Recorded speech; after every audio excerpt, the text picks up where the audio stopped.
Fred. Toma banho, mãezinha. Vai tirar a pulguinha, é. Fica correndo.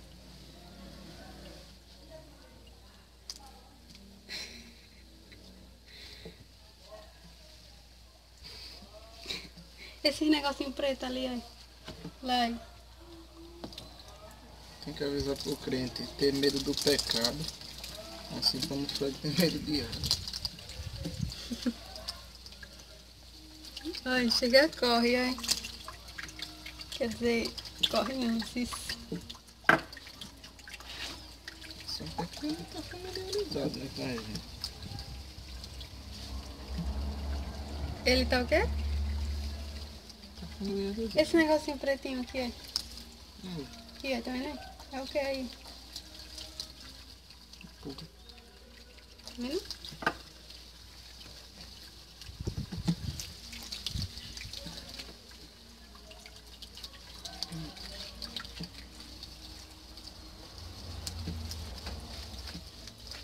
Pega a pata dele, foi aqui, ó. Patinha. Não deixa ele sair, não.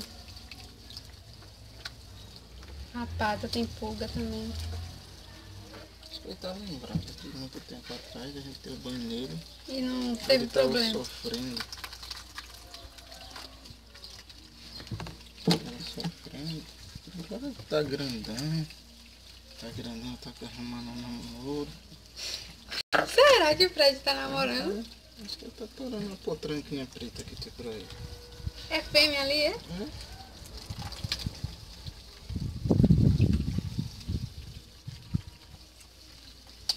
Olha por debaixo do peitoral. Gente, é incrível como ele fica quietinho, hein?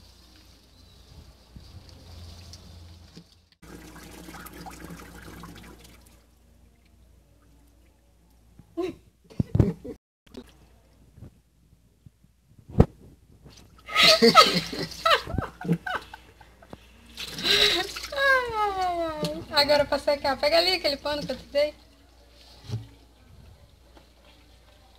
Olha o bichinho. Pegar uma secadora.